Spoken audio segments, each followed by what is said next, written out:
Welcome to the Human Collab, a platform about people and their stories. Joining me to share insights on Arthashastra, the science of prosperity and its relevance in today's world, is our guest Anupama Ramteke. Anupama is an entrepreneur and a trained vocalist. As a founding member and a co-learner at the Living Philosophy and Study Group, she's a part of a collective that delves into studying and researching timeless Indian wisdom, including the Arthashastra by the legendary Acharya Chanakya. Anupama has herself been a learner and a practitioner of Arthashastra for closer to a decade. In the part one of this two-part interview series, Anupama shares with us the origins of Arthashastra, Acharya Chanakya, and whom is Arthashastra meant for. So, Anu, could you tell us a little bit about yourself? Sure, and thank you so much for inviting me on the Human Collab. What a privilege. Namaste to everyone. I am Anupama Ramteke. I started performing on stage since kindergarten. I enjoyed dancing. Later, so much that I got trained in Bharatnatyam for 3 years. Continued dancing occasionally every year, finding opportunities, whether in school or in society gatherings or Christmas, in colleges, in the initial years of my career. So, however, my dad's a good singer. So I wanted to learn that too. Training in classical music from my Guruji, Pandit Kumar Surusheji. And that gave me an opportunity to do a singing performance on stage for the first time in my life in 2015. So singing and dancing gives me immense joy. So does traveling because it's in our DNA. We've traveled as a family so many states in India and very recently few countries in Asia as a family. See, these things bring a lot of joy, especially exploring different places, the food, the culture. But I think the most important for all of us is meeting new people and learning from them. Every individual you meet brings a new perspective in life. And it's very important. It helps you getting a worldview. It helps you in going out of your shell, break the arrogance that you have of knowing a certain thing. But then when these people actually teach you something new, you become more humble. So traveling is another thing that we enjoy. Probably that was the very reason, Manasa, I could not develop any interest in making a career in coding or technology for that matter after completing my bachelor's in IT from Mumbai University. It did not interest me at all. So I explored further, did my MBA in hospitality management with the specialization in human resources. Because that time the tourism industry was booming and I thought, why not create a niche? So while studying, I managed to get a 6 months of internship in Grand Hyatt Mumbai, where I got an exposure to various functions and departments. But primarily, I spent 5 months in human resources, which was, of course, my area of interest. Then I completed my internship, then later finished my MBA. And like any other career aspirant, I went on a job hunting spree. Gave interviews in almost all five-star properties in Mumbai and failed. Maybe life had something else written for me. During the same time, in mid 2010, I came across this opening in HR in a company called Tandon Advanced Device Private Limited, a name I had never heard of before. But out of sheer curiosity and persistence, I went for the interview. Chalo dekhte hai. Let's see what happens. And guess what? I cracked it. I started there assisting the HR manager and again got exposure to different aspects of the function. Because of my initial days in human resources and later heading the learning and organizational development function, which is thanks to my CEO, Mr. Hiren Kulkarni, who is now also my co-founder at Mahika. It was he who identified my hunger for learning and growing and gave me the opportunity to build and create leaders in the company. And then I also started networking beyond work hours and during weekends with people and the leaders from the HR industry. That's where I met my mentor, Mr. Rajesh Kamath. And this was the early 2011. I attended the event and then came to know that he was the co-founder of More Than HR Global Community, which is a community of all leading industry leaders, experts, as well as aspirants like me. We connected immediately, and over few encounters. Whenever he used to visit Mumbai from Bangalore, we used to meet, and every time we met, it was a learning experience. Even 30 minutes with him were very enriching. And then soon he accepted me as his mentee, a game changer in my life. It was in early 2015. He texted me asking, I'm going to start a study group soon. Would you like to join? And I, like being a curious learner, I said, yes, why not? Immediately, not knowing what all the study was about. Then we met along with four other industry leaders and experts in their respective fields, not just from HR, but one was a psychologist, one was working with the Bombay store, an ex-air of Air Force. So like a diverse group of 5 to 6 people came together. We met at his residence in Feb 2015. This was the first day. And I remember asking him, like innocent girl, what's the objective? And he very, very calmly replied, to know our purpose in life and contribute in making Bharat a prosperous nation.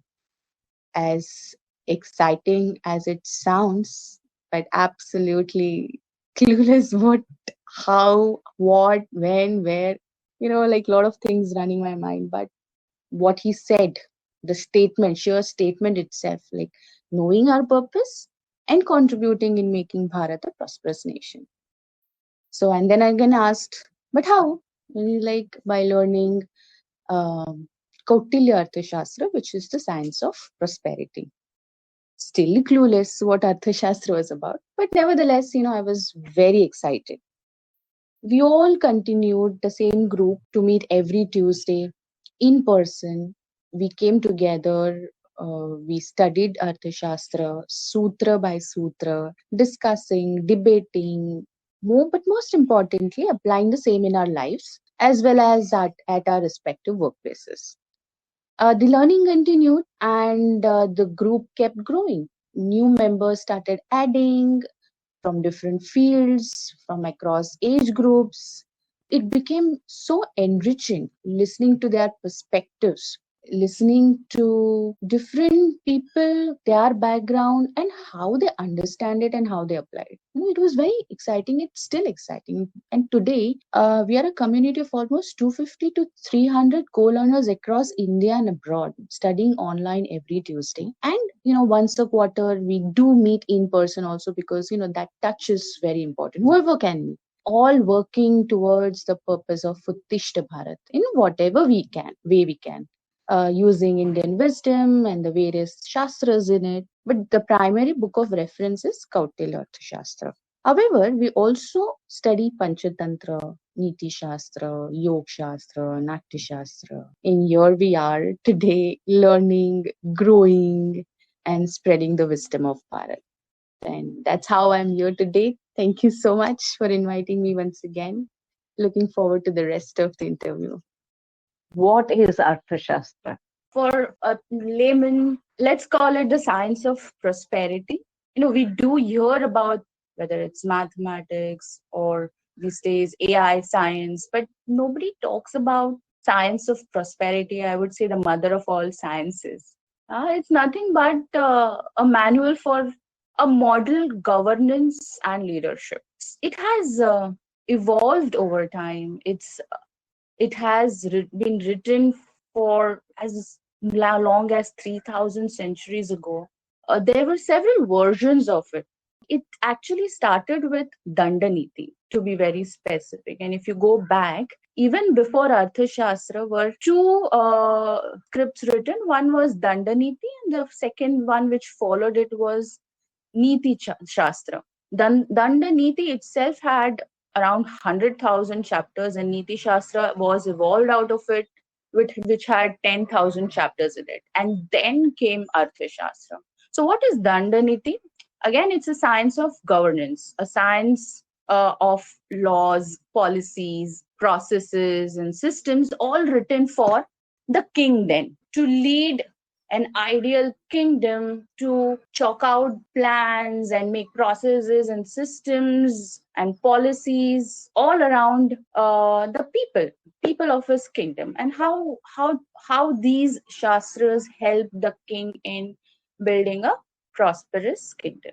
Then came Niti Shastra out of it, which is the science of politics, or let's say the power of leading people, which includes strategies and as well as emotional intelligence. Again, like I said, Arthashastra was something that was derived from Dandaniti and Niti Shastra, which then was called as the science of prosperity, which included both governance as well as the leadership, again written for the Swami or the leader in the modern terms.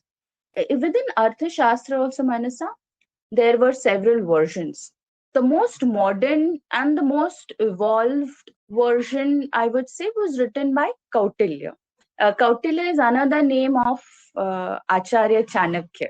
He takes no credit in being known as the originator or the creator of Arthashastra. He gives a lot of credit to his Purvacharyas who helped him build the Kautilya Arthashastra as we know. But I would say before we get into the Arthashastra mode, here are some fun facts for all of you, especially about Kautilya. Like I mentioned previously, Kautilya is another name of Chanakya, and Chanakya is a very popular name. Whenever we speak about Chanakya, the first thing that comes in our mind is the Chanakya serial that we saw in the 90s by Dr. Chandra Prakash Trivedi, or the Chanakya Niti book, which is widely available. He was also known by the name Vishnugupta. So whenever we read about Vishnugupta, Kautilya, Chanakya, they are all the same people. He was born in 3rd century BC, and he was very interesting. The student as well as the teacher of world's first university, Takshashila. Chanakya was responsible for the defeat of the great Alexander. In fact, he never allowed Alexander and his army to even enter India, and that was all because of the strategies, his purpose of creating Akhanda Bharat.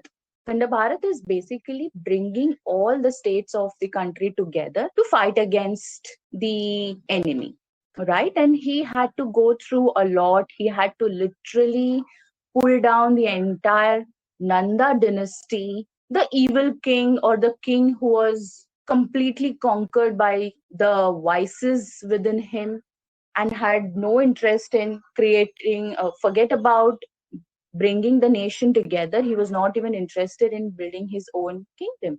Chanakya's first goal was to actually pull down Dhananand and his entire Nanda dynasty, and at the same time start building a nation with a great king who will bring all the people together, all the kingdoms together, and save the country from the enemy that was approaching. Or you may have heard the word kingmaker, Chanakya the kingmaker, because he was the one who spotted the talent and the potential in a teenager and eventually nurtured him to become the great emperor Chandragupta Maurya, the first emperor of the Maurya dynasty after Nanda dynasty. Again, based on his experience, his study, his niti, passion about doing something for Ma Bharati, as he called it. His motto was Uttishta Bharat, rise, Indians, let's come together and build a great nation, a prosperous nation. That's when he wrote Kautilya Arthashastra and Chanakya Niti, which I mentioned before. Kautilya Arthashastra was written for the kings and the deputies to run the organization in a specific way, and Chanakya Niti was written for the people, the Janpad, to live in a kingdom in a certain way. We may not, like in today's world, the laws that are written for us, right? That's how we can relate it. And that's what makes him great teacher that we know today who he is. So you mentioned that Chanakya does not take the credit of being the creator of Arthashastra. Would you know who's then the creator of Arthashastra? As per mentions by himself in his Arthashastra, so he does remember his Purvacharyas. So he says there are 5 schools or the Purvacharyas as per Mahabharat. Okay, one is Anu, what's Purvacharya? So Purva Acharya, the teachers before me. Purva is before. That's how you break it up. And the ones that were mentioned in Mahabharat were, like I mentioned Dandaniti, which was written by Brahmadev.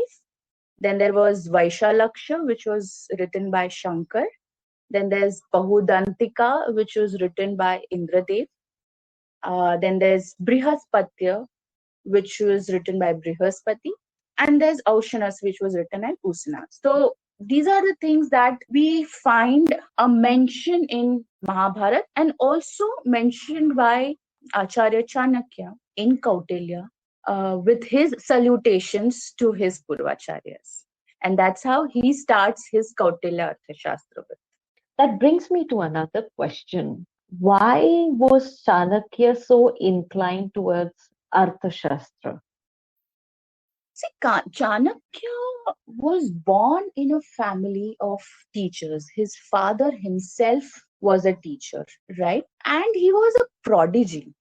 If you see the series, Chanakya series by Dr. Dwivedi, you will see how intelligent he himself was, and at a very young age, he understood the importance of one, becoming a great Swami, which is a holistic leader, a self-conquered leader, and 2, how a Swami walks on the path, towards his purpose to build a great kingdom. And the Arthashastra that he studied and then finally he wrote was all for the nation that he had immense love for. It was basically founded on the psychology of humankind, and at the same time the scope of the governance that he studied and finally wrote itself was so huge. It covered right from leadership and management to economics to law and order to external affairs, and covering right up to warfare strategy. The one that he wrote had 15 volumes. It had 150 chapters. It had 180 sections and more than 5,000 sutras or concepts, all for the love for his nation. His entire purpose of creating Akhanda Bharat, right, bringing the nation together. When you read about him, when you watch his videos, watch the series, when you study, you'll understand the reason he wrote. One was for the great kings, and 2 was because the great king should run great nations. It's intense, I'm telling you. It's, sometimes I really, in my own time, I keep thinking in what kind of a person he must have been. The nuances that he has covered in his sutras, it is equally and effectively applied to a country, to a state, to a village, to businesses even today, to education, to society. And forget about all things, it can be applied even to home, right? So Arthashastra is within us. And here, Manasa, I would like to quote a sutra. It's a very longish sutra, but I'm also gonna help you with the meaning of it, or at least the essence of it, which goes like this. Prithivya labhe palane cha yavantyarthashastrani purvacharyahi prasthapitani prayashah tani sahiratya ekam idam arthashastram krutam. And this was the first sutra of the first chapter of the first volume of Kautilya Arthashastra. And it means this Arthashastra, This is a single treatise on the science of governance. It has been prepared mostly by bringing together as many treatises of the same as have been composed by Purvacharyas or the ancient teachers for one acquisition. Acquisition here means taking charge, and two, protection and maintenance, and also nurturing of none other than Mother Earth, Ma Bharat. So this is how he starts his book.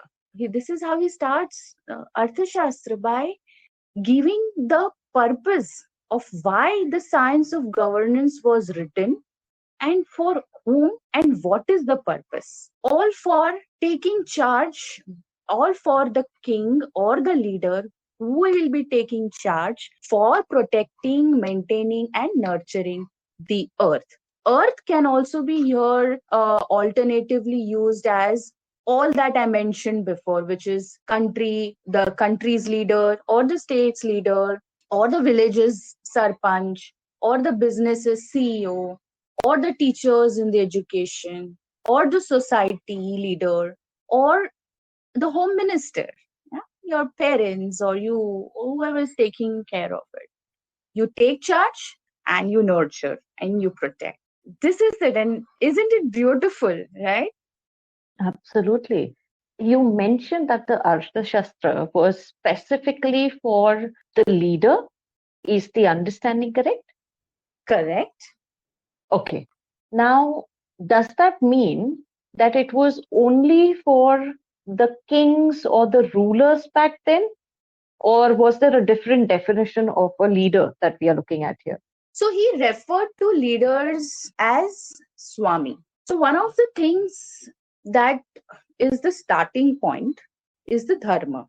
Dharma is at the core, and dharma is nothing what we use the word in our everyday life, which is very loosely related to religion. Dharma and religion have got to do nothing with it. Religion is a very Western word that was you brought in India, but dharma, we all Indians, lived on, or had, everybody had a purpose in their lives, right? Which included the Swami himself.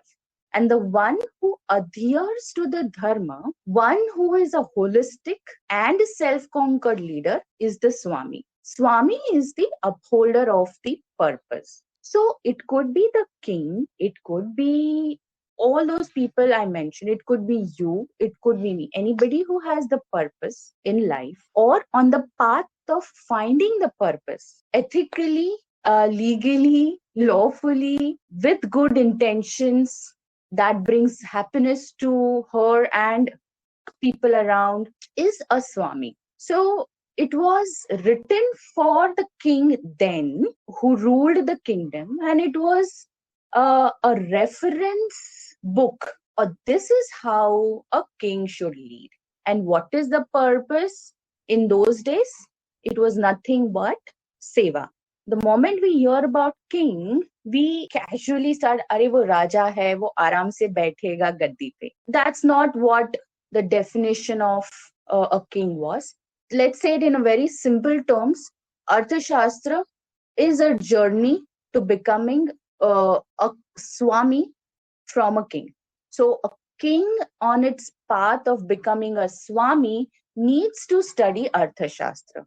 And what is Arthashastra? All those things that I mentioned before. It covers governance, leadership, law, policy, strategies, warfare, etc. To ensure the stakeholders are happy. Now, who these stakeholders are? Again, Kautilya, Acharya Chanakya had an answer to everything. So he designed the oldest, or probably the most wonderful form of an organization structure. In today's day, we see a very hierarchical structure, a downward tree organization chart that we keep building, wherein the CEO is at the top, and then you see his deputies reporting to the CEO, and then the people reporting to the deputies, and so on and so forth. But Chanakya created something called Saptang. Now, what is Saptang? Saptang is a sandhi of two words, Sapta and Ang. These are the 8 pillars for building an amazing organization. And what are these 8 pillars? It starts with Swami at the center. Imagine a disc in hand, not the floppy disk, the disk that we used to listen in the 90s, late 90s to listen to music. Imagine at the core is the Swami, the leader. And everything around are concentric circles. So the pillars are nothing but these concentric circles. The first and the closest to the Swami should be Amatya. The meaning of Amatya is minister in those days, or in these days, the direct reportees or the deputy to the CEO or the leader of an organization. So at the center is Swami, the leader. Next circle is Amatya, his deputies. Then comes Janpad. Janpad means what? Again, it's a sandhi of two words. Jahan Jan ke pad ho, which is nothing but the people in the kingdom. People the Swami is serving to. So that is Janpad. Then comes Durga. Durga we know, which is a fort. In those days, those were boundaries across the kingdom. In today's world, it is the infrastructure, the physical infrastructure, the digital infrastructure these days, cyber security, etc. Then comes Kosha. To remember what Kosha is? Kosha, cashier. Cash, treasury. So financial management, the people who manage the treasury in those days, today the CFO. Then comes Danda. Okay, the outer circle is the Danda. Danda means not a rod, but the army. People who protected the kingdom. Or people who worked for the kingdom. We don't have wars going on every time, but the people who ensure that the organization is running. Let's say in today's case, it's the employees. These are the 7 core pillars. However, there is an 8th one, which is called Mitra. Now, Mitra in our regular terms, we refer to as dost or a friend. But in this case, it refers to allies. Allies of the kingdom. Allies in today's world would refer to external stakeholders. It could be your suppliers, vendors, your consultants, anybody who is not directly part of your organization, yet partners with you to achieve the objectives of your organization. So how beautifully the entire organization was created. In fact, in his Saptang, in his structure, the customer was part of the Saptang itself, which is the Janpad. People we serve, the customers, however, we see it in our organization structures, we don't have suppliers in the structure, we don't have customers in the org structure. So it has its own limitations. But when you start referring to Arthashastra, you realize how holistic it is, how every aspect in this organization, in this world, in this community was understood and then referred to, and a proper solution was given to. So this is how Chanakya wrote.